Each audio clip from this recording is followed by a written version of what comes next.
Visão de Obadias. Assim diz o Senhor Deus a respeito de Edom.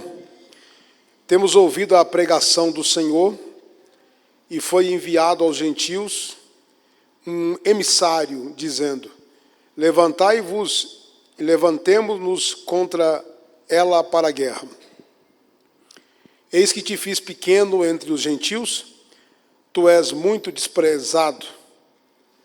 A soberba do teu coração te enganou. Como é que é? Soberba do teu coração te enganou. Como o que habita nas fendas das rochas, na sua altura morada, na sua alta morada, que diz no seu coração: quem me derrubará em terra?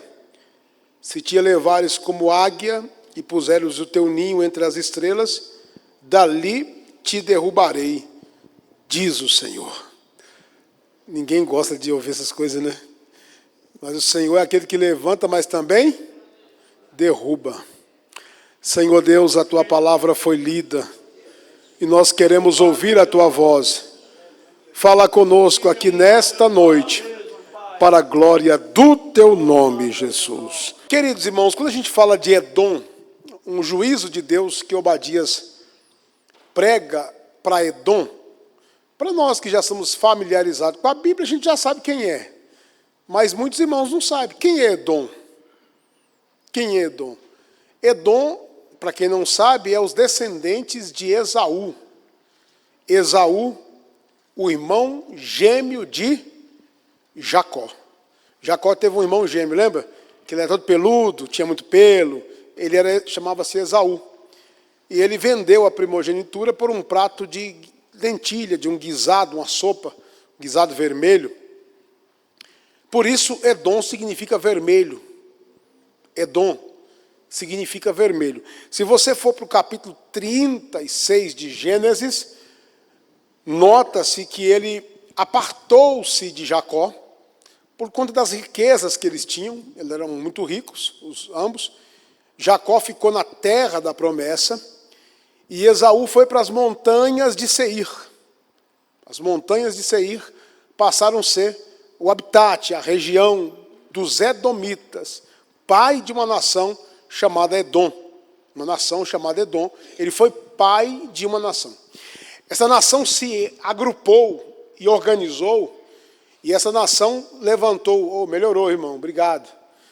E a nação levantou e melhorou e formou um reino, primeiro do que o reino de Israel. Tinha reis dos Edomitas primeiro. Antes de existir reis em Israel, já existiam reis de Edom. Eles se agruparam. E aquela raiz de angústia de Esaú por conta daquela bênção, lembra da bênção? Que o pai Isaac pediu para buscar uma caça, que ele ia abençoar Esaú. Jacó, amando de Rebeca, vai lá e mata o cabrito, e a Rebeca pega o cabrito, faz um guisado, e ele veste as roupas de Esaú e recebe a bênção. Ele ficou querendo matar Jacó. Os anos passaram, os anos se passaram, Esaú morre, mas aquela divisão continua naquela linhagem familiar. Aqueles parentes continuam com aquela maldição que uma hora nasceu entre Esaú e Jacó. Jacó morreu, Esaú morreu, mas a desavença continuou entre eles. Se a gente não tiver cuidado, aquilo que a gente planta permanece no meio da nossa família. Como é que pode? Se a gente não tiver cuidado de plantar a semente certa, e às vezes arrancar a semente errada que nós plantamos, que às vezes a gente planta uma semente errada, tem que arrancar, e dá tempo às vezes de arrancar, consertar, para que essa semente errada não venha crescer, e venha tornar agora uma desavença, pastor Maurílio, que era entre dois irmãos. Esses dois irmãos viraram dois povos, e houve aquela desavença, tornou-se uma grande árvore genealógica e a grande divisão entre eles. Quantos pais que serão responsáveis por ter filhos alcoólatras, porque ensinaram os filhos a beber. Às vezes não ensinaram dando na boca do filho a bebida. Alguns até dão. Eu já vi pai pegar a cerveja e botar na tampinha e dar o filho para tomar um pouquinho no copo. E às vezes não precisa nem fazer isso. Mas um pai que fuma perto do filho, qual o exemplo que ele dá para o filho? Ele precisa falar para o filho, fuma que nem o pai, filho? Ele pode até falar, filho, nunca faça que nem o pai, nunca fume. Não fuma não, isso faz muito mal. Mas qual é a mensagem mais forte? A do pai que falou para não fumar ou a mensagem do pai fumando perante o filho? Então nós temos que ter cuidado para esses nossos plantios não nos alcançar depois. O filho que vê o pai vir para a igreja, a mãe vir para a igreja, amanhã ou depois ele pode até afastar. Mas quando a coisa apertar, ele sabe o caminho que o papai ia, o caminho que a mamãe ia, o caminho que o vovô ia, que a vovó ia, e eles vão buscar o Senhor enquanto se pode achar. Louvado seja esse Deus. E esse Esaú, irmãos, na visão que eu tenho, da palavra que está nos revelada, ele se organizou como reino e agora se achou que era alguma coisa. A soberba. É por isso que estou pregando que é tempo de se humilhar. A soberba é algo que nos persegue. A soberba é algo que nos persegue. Está arraigada na nossa natureza humana. Meu irmão do céu, quer ver quem é o homem? Dá a ele poder, dá a ele dinheiro, dá a ele autoridade, dá a ele fama. Você vai ver o caráter dele ser revelado e a natureza pecaminosa ser revelada. Nós somos ruins. Nós somos ruins. Somos humanos. Se tem alguma coisa boa em nós, foi Deus que colocou. Alguma coisa boa em nós, foi Deus que colocou em nós alguma coisa maravilhosa. Porque senão não dá. E ele começou a se achar tão grande. Aí diz a Bíblia que a soberba do teu coração te enganou. Versículo 3. A soberba do teu coração te enganou. Quantas pessoas enganados pela soberba do coração. A soberba subiu o coração e ele comprou, e ele ficou rico. E ele possuiu herdades. E ele tem saúde, ele acha que ele é alguma coisa. A soberba entra porque ele possuiu empresa, possuiu bens materiais, a beleza da juventude, né? A soberba é tão grande que você vê que as pessoas mais jovens já passam por nós mais velhos, já de nariz empinado. Aquela moça bonita, aquele corpinho novo, sarado, cabelo bonito. A gente vai ficando velho, vai pendurando as orelhas, vai ficando acabado. Você percebe que até o jovem, ele se acha. Porque o jovem, tudo está bonito, né? Veste uma roupa, fica bonito. Calça um sapato, fica bonito. Olha o pastor Gabriel para vocês verem. Tudo que veste fica bonito. Né? Olha que pastor bonito, novo. Vai ficando mais velho para você ver. A gente vai ficando que nem um quiabo murcho. Aquele maracujá que você não pôs na geladeira, já viu? Você colhe o maracujá no pé, a coisa mais linda, é assim ou não é? Amarelinho. Aí deixa o maracujá depois lá na fruteira. Quando você vai olhar daí um tempo, como é que o maracujá está? Murcho, encolhido. Mas nessa hora que ele dá o melhor suco. Quando eu vou comprar na feira, eu não pego aqueles bonitão não, porque lá está pesado, só tem água. Na casca, eu não quero casca. Agora o outro não, o outro você pega na feira aquele levinho, murchinho, quando você abre só está polpa lá dentro. Ou seja, alguém olha para você, para mim não dá nada, mas a experiência está aí dentro. Os bons conselhos estão aí dentro. Quando um mais velho falar, ouça os conselhos dos mais velhos. A soberba do coração enganou. Esaú achou que ele era alguma coisa. Ficou prepotente, ficou rico, teve reis, palácios. Jacó era só um menino. Jacó vem ser reino depois, também posteriormente. Jacó se estabeleceu, Deus levantou reis em Judá. E os descendentes de Jacó, que eram os judeus, chamados de judeus, também tiveram reis. Só que eles pecaram, olha para cá, eles pecaram. E Deus é um pai que corrige filhos. Essa mensagem é muito bonita, irmão. Deus é um pai que nos corrige.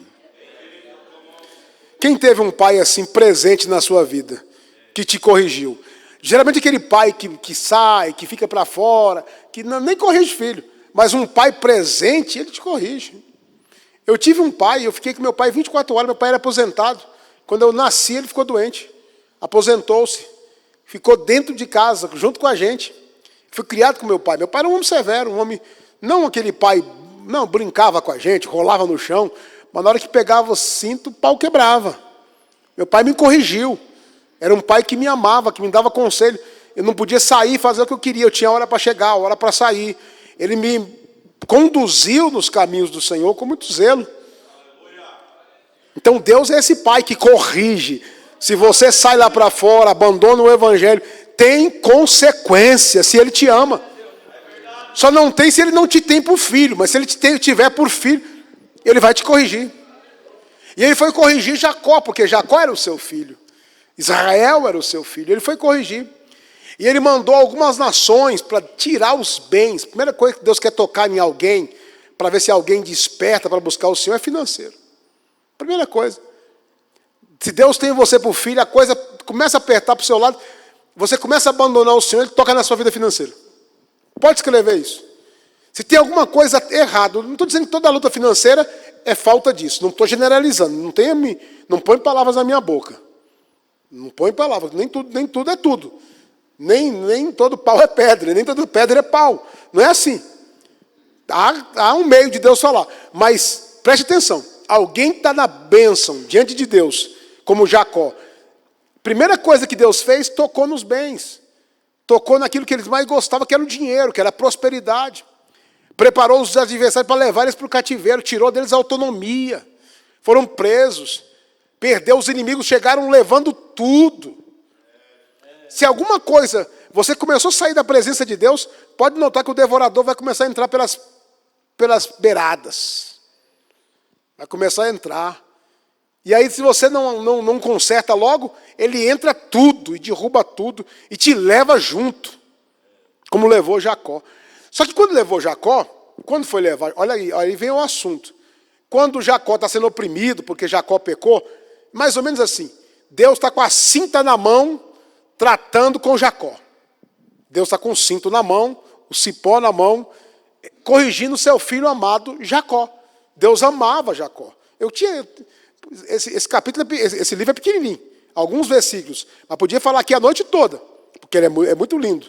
E aí, quando a cinta na mão, corrigindo, o Esaú, ainda munido daquela exaltação, da grandeza e da ira, por conta daquele passado lá do Jacó e ele, da bênção que Jacó recebeu, ele foi para os cantinhos, para as esquinas, e entrou no meio dos inimigos de Jacó, como se ele fosse um inimigo mortal de Jacó, embora fosse irmãos. Mas ele entrou no meio como se fosse inimigo número 1.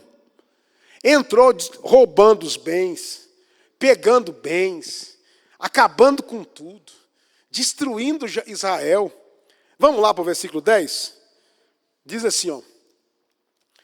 Deus está dizendo assim, eu vou tratar com vocês, Esaú. Versículo 10.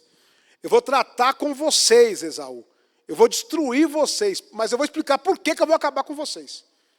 Eu vou explicar por que eu vou acabar com vocês. Versículo 10. Por causa da violência feita a teu irmão Jacó. Primeira coisa, Esaú era o quê?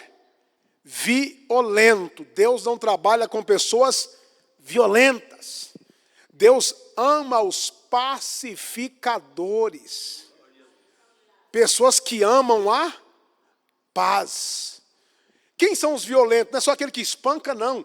Tem gente que é violento nas palavras, áspero nas palavras, trata alguém mal, trata a família mal, é violento com os de casa. O pior, violento para com o seu irmão.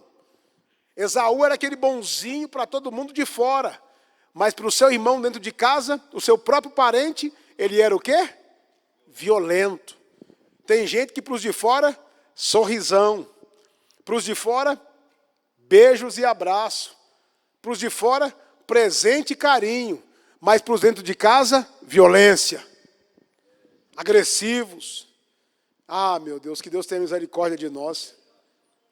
Quantas pessoas que abraçam os outros, abraçam os de fora. Obreiros que abraçam o filho dos outros, mas nós não abraçamos às vezes os nossos próprios filhos.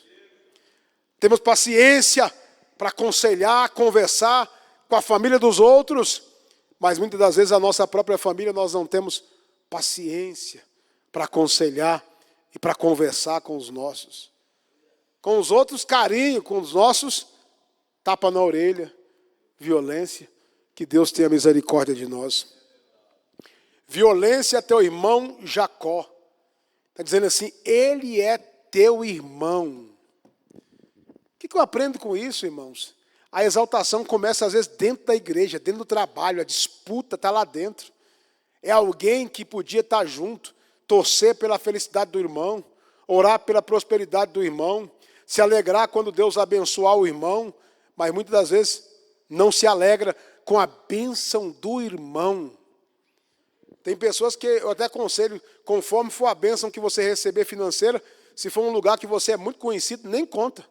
Conta num lugar que ninguém te conhece, que ninguém sabe quem é você, que é bem capaz de você contar no meio dos conhecidos, dos familiares, e eles ainda não aceitar aquilo que Deus fez na sua vida.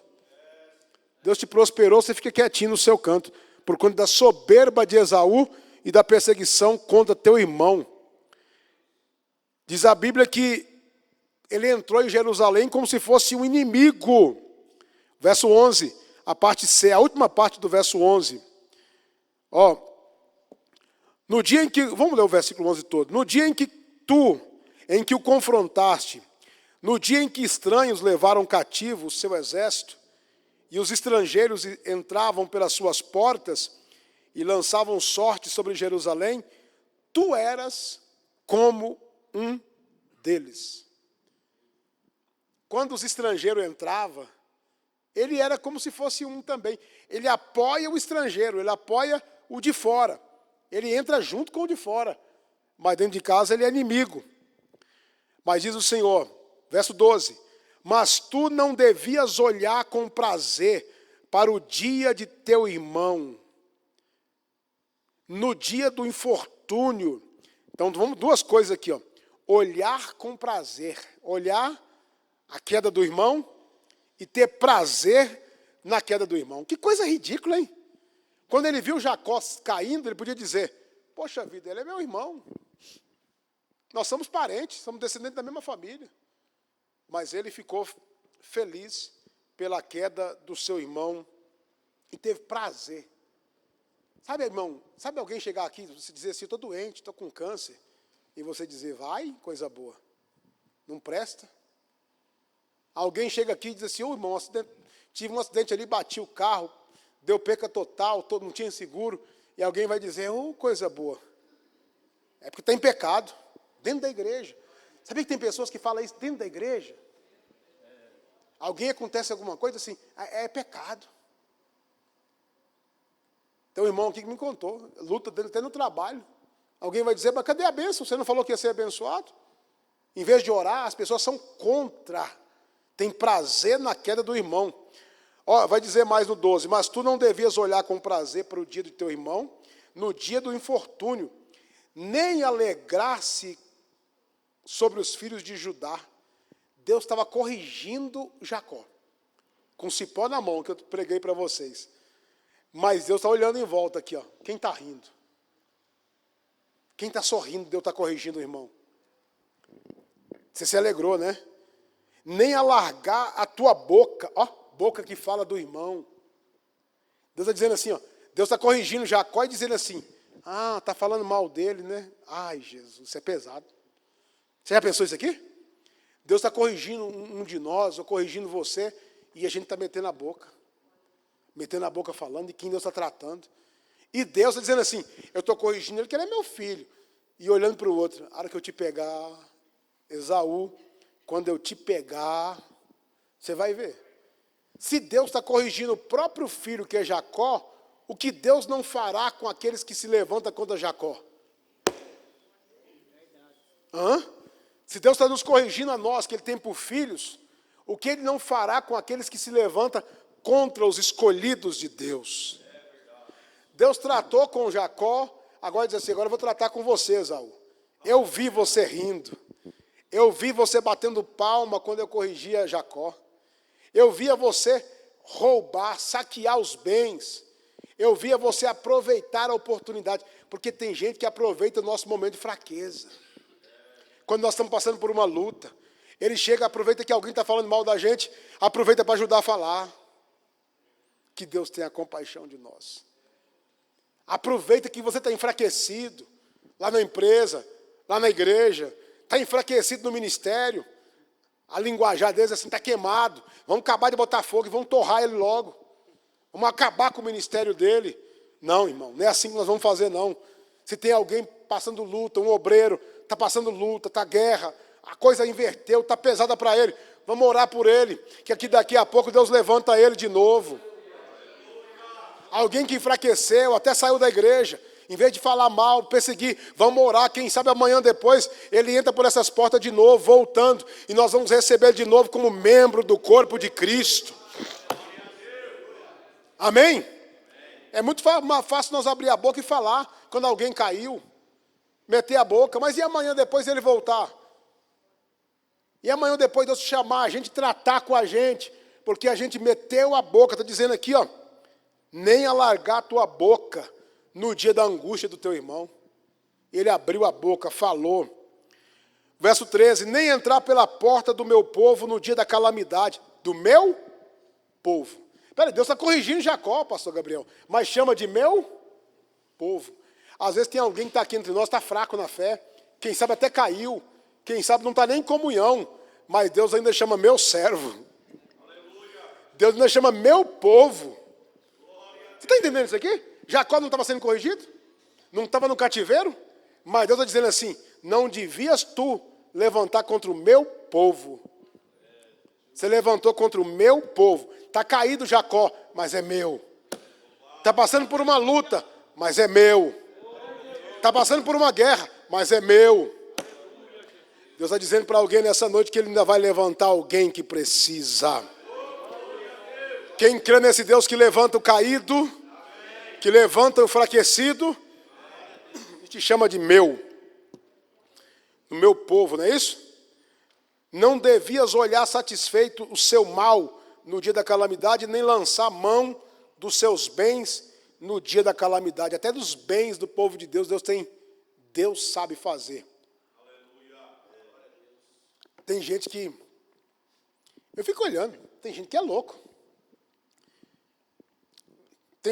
Vai fazer um negócio com uma pessoa, ele empurra o carro quebrado. Ele empurra o carro estragado. Ele não está nem aí se é um pai de família. Eu estou com um carro, meu carro está batendo no motor, eu quero vender o carro para o pastor Gabriel. Nós somos irmãos, congregamos, estamos aqui na mesma igreja. Aí eu vou vender o carro para o Gabriel e dizer assim, Gabriel, o carro está bom, rapaz. O motor está novo. Aí 3 meses depois, 1 mês depois, o carro bateu o motor. É alguém que não respeita a vida do irmão, faz negócio para explorar o irmão. Pegar os bens, está dizendo aqui, ó, se alegra, superfatura aquilo que vai vender para um irmão. Pelo amor de Deus, não é seu irmão? Não estou dizendo que você tem que dar nada de graça para ninguém, não tem. Você tem o seu trabalho. Mas pelo amor de Deus, se você não tiver a condição de ajudar um irmão, você vai superfaturar em cima de um irmão? Eu me lembro que eu fui vender um carro uma época, foi muito engraçado. O meu carro estava tão ruim, que eu falei, mas o meu irmão veio olhar o carro, o irmão morava lá em Teoflotone. Eu morava em Belo Horizonte. O irmão veio de Teoflotone para comprar o carro. Eu falei, Belo Horizonte, morava em BH. Eu falei, ele não vai comprar esse carro, pelo amor de Deus. O carro, quando você botava 60 km por hora, ele tremia todo, assim, parecia uma escola de samba. Tanto que o carro tremia. Ele olhou para mim e falou assim, ó, eu compro o carro, o senhor leva para mim em Teoflotone? Eu falei, nem que pague. Não levo, não dá para ir não, rapaz. Está tremendo todo aí, rapaz, não dá para ir. Aí ele olhou para mim e falou, não, mas... Você vende para mim? Eu falei, ó, levanta os tapetes primeiro, Você vai levantar os tapetes, você vai ver a rua quando você estiver aí, né? Tem uns buracos aí da lataria que você vai ver a rua. Ele, não, mas eu quero o carro é meu. Falei, rapaz, o que mais que tem? Falei, ó, fui contando todos os defeitos que o carro tinha, rapaz, para ver se o irmão não queria. Para depois o irmão não me ligar, sabe? Para o irmão não me ligar depois, falando assim, pastor, você me vendeu o carro, tem um buraco na lataria, está comida um podre do outro lado, a balança. Ele falou assim, ó, rapaz, mas quando você põe 60 ele vibra. Eu falei, vibra demais. É só alinhar. Eu falei, negócio que não dá alinhamento, porque está meio podre as longarinas lá onde segura as balanças, o negócio não dá alinhamento, não. Ele falou, não, mas eu quero o carro. Eu falei, amém. Comprou, foi embora. Aí eu ligava para ele dizendo, e aí, irmão, ele é diácono da igreja. Rapaz, eu nunca vi um carro bom que nem aquele. Eu quero aquele carro para buscar chuchu na lavoura. Ele plantava horta e buscava aquele carro para buscar verdura e vender. Ele falou, foi o carro que mais aguentou. Eu falei, amém. Está vendo como é que é bom? Você vender, falar a verdade e ter paz naquilo que você faz. Não explorar os irmãos. O irmão ficou feliz. Ele cortou, era um carro pequeno, de passeio, ele cortou, ele fez uma caminhonete e enchia de frutas e verduras e foi bênção para ele. Você entendeu, meu irmão? Não precisa você mentir. Você quer fazer um negócio? Seja transparente. Não saqueie o seu irmão. Aí Deus está dizendo assim, ó, eu tratar contigo, vou tirar da sua soberba. O seu reino não vai mais nem existir. Eu vou acabar com o teu reino. Eu vou pegar o teu irmão que eu estava corrigindo e vou fazer dele fogo. Aleluia. E vou fazer de você palha. Aleluia. Irmão, a coisa muda. Cuidado, porque às vezes o mundo muda. Quem está em cima, desce. E quem está embaixo, sobe. Está dizendo a Bíblia aqui. O verso 17 diz assim, no monte Sião haverá livramento, e ele será santo, e os da casa de Jacó possuirão as suas herdades. O verso 17, vocês roubaram, saquearam, mas agora a coisa vai inverter. Eu vou levantar Jacó e vou acabar com vocês, o que era de vocês eu vou dar para Jacó. E aí? É Bíblia, irmão, não estou inventando nada. Jacó passava por um momento que Deus corrigia Jacó, que Deus tratava com Jacó. Eu já vi irmãos que Deus provou ele, provou para o desemprego, provou para ficar sem serviço, provou para ficar sem um centavo, para passar dependendo de cesta básica. Esses dias um irmão me chegou aqui, e falou, pastor, eu preciso fazer uma visita comigo. Eu falei, meu Deus do céu, deve ser para expulsar uns demônios. Já preparei, orei, deve ser para expulsar uns demônios, até achei que era. Aí marcou aqui na igreja, 10 horas eu quero o senhor aqui na igreja. Ele deve estar assistindo aí. Eu falei, tá bom, irmão, tá bom, vamos embora. Aí parou um carrão aqui na porta, um carrão bonito. Entrei no carro. Falei, vamos começar a visita. Pensei comigo, né? Ele falou assim, eu quero que o senhor fique comigo hoje, eu quero o senhor fazer uma visita comigo de 10 da manhã até, no mínimo, aí meio-dia, 1 da tarde. Eu quero o senhor essas 3 horas comigo. Falei, vamos embora trabalhar então, vamos embora. Primeira visita, passou comigo, vamos embora que entrou num lugar diferente, era numa loja. Comprou um terno, uma coisa. Eu falei, visita boa. Passou em outro lugar, depois passou num lugar e numa churrascaria. Vamos embora visitar comigo. Eu falei, mas a visita do senhor está meio esquisita. Aí ele foi me contar. Eu entrei na igreja de Jesus Cristo há 30 anos atrás, dependente de cesta básica. Eu não tinha o que comer. Deus me deu empresa. Deus me prosperou. Eu amo ouvir a palavra que o pastor Ademar prega. Deus mudou a minha história.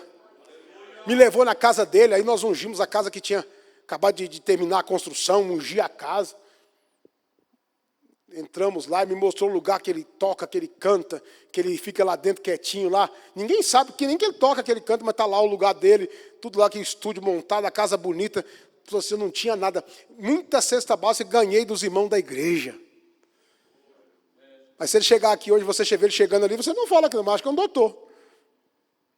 Deus faz isso ou não faz? Faz ou não faz, pastor Maurílio? Muda ou não muda? Então Jacó estava embaixo, mas Deus levantou. Aí você olha para o irmão sentado aí, está aí sentado por enquanto, você olha para o Jacó, está aí, a irmã entrou aqui na luta, na prova, amanhã depois ele está pregando a palavra e você está sentado no lugar dele e ele é pastor, obreiro, seu superior.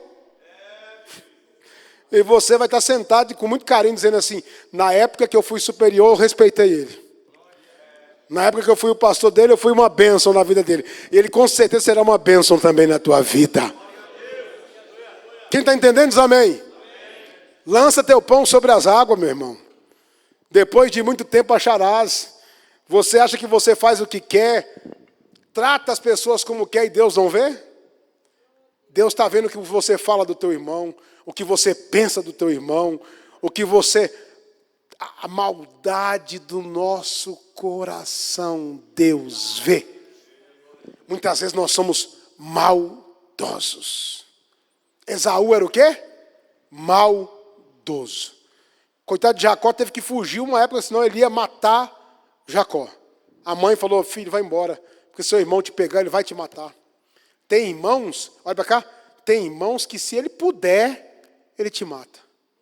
Ismael ia matar o coitado do Isaac. Foi preciso de Abraão botar Ismael para fora, porque ele zombava de Isaac. Os irmãos de José quase mataram José. Cuidado com o irmão. É com o irmão que tu tem que vigiar. Com o irmão que você vigia com o que você fala. Não é que você é irmão da igreja que você abre a porta para qualquer um, não. Não é porque é irmão da igreja, vou botar para trabalhar aqui, é pedreiro, vamos trabalhar para mim porque é irmão da igreja. Então passa a saber quem é esse irmão. Porque às vezes o irmão é pedreiro, é da igreja, vai fazer um serviço para o outro. Se o serviço ele fazia para um ímpio valendo 100, ele cobra para você 1000. Quem sabia disso, meu irmão? Porque ele tem inveja de você. Ele não aceita o que Deus faz na sua vida. Está repreendido em nome de Jesus. E que Deus nos ensina a andar com humildade. Se você perguntar hoje onde está os edomitas, não existem mais. Todos aqueles que se levantam contra aqueles que Deus levantou, que Deus chamou, amanhã ou depois, eles não existem mais. Deus te abençoe em nome de Jesus. Quem sente que você precisa de vigiar? Porque se eu perguntar aqui, pregar bonito, ao contrário aqui, dizer assim, ô irmão, tem alguém falando mal de você, ele vai pagar. Todo mundo vai levantar a mão, todo mundo gosta. Falar assim, né? Aquele que levantou contra você vai sofrer. Eu vou perguntar diferente. Quem sente que tem que cuidar mais com a boca e vigiar mais com o que você fala do seu irmão e você pensa do seu irmão? É por esse lado que eu estou pegando a mensagem.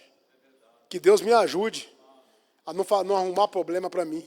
Para amanhã ou depois, você ter que pagar um preço caro, porque você não vigiou. Agora, se alguém falou de você, aí você está em paz. Você não pode mudar o curso das pessoas. Eu não posso mudar o que a pessoa pensa sobre mim. Não tem como eu fazer o Tiago gostar de mim se ele não gosta. Não tem como eu fazer, entrar na cabeça do presbítero José Otávio e fazer ele pensar algo bom de mim se ele não sabe quem sou eu. Tem coisas que só Deus revelará. Eu fui para São Paulo uma vez. Eu me lembro do querido presbítero lá de São Mateus, ele está me assistindo agora. Aí ele me chamou um dia na aclimação e disse assim, me deu um abraço, eu fui assumir São Paulo e estava todo dia com eles pregando agora lá na aclimação em São Paulo. Aí um dia ele falou comigo assim, o senhor me perdoa, pastor, eu tinha uma impressão tão ruim do senhor. Teve um dia que o senhor chegou de Vitória, os irmãos foram me buscar aqui no aeroporto, eu peguei o voo de Vitória do Espírito Santo, desci e tinha lanchonete ali, lembra? Eu desci com uma pastinha na mão, estava... rapaz novo, piazão, tinha uns 30 anos. Cheguei de viagem com a mala na mão, todo feliz, cumprimentando um, abraçando o outro, convenção, igreja cheia aqui, o pátio. E aí, irmão dizia que olhou para mim assim de longe e falou, ô negão metido, isso não deve valer nada. Ele me contando. Falei, você não errou não, viu? Não metido não, mas que presta, não presta não. E ele fez o julgamento dele todinho, rapaz. Só que passou os anos, eu fui ser o pastor dele. E nós íamos junto para casa, ele ia embora, eu dava carona para ele um pedacinho, nós ia conversando, jantamos junto, almoçamos junto algumas vezes. Ele falou, não tem nada, fez uma galinha para mim. Ele foi ver que não tinha nada a ver, ele falou assim, me perdoa, porque eu achei que o senhor era uma coisa que o senhor não é. Quantas vezes eu já pensei assim também de alguém? Eu já pensei, fácil falar dele, né? Mas e a mim que pensei muitas vezes de alguém? Você já errou também, irmão? Você olha para uma pessoa, você pensa mal daquela pessoa? Ah, aquela pessoa é isso. E você põe rótulo. E você fala que a pessoa é isso. E você pensa que a pessoa é e já fala que é. A gente pensa que é, e já fala que a pessoa é. Muitas das vezes a pessoa não é o que você pensou. Então fica calado, se você pensou, às vezes repreende o pensamento e deixa Deus revelar quem essa pessoa é. Amém? Deus abençoe, bate palma para Jesus.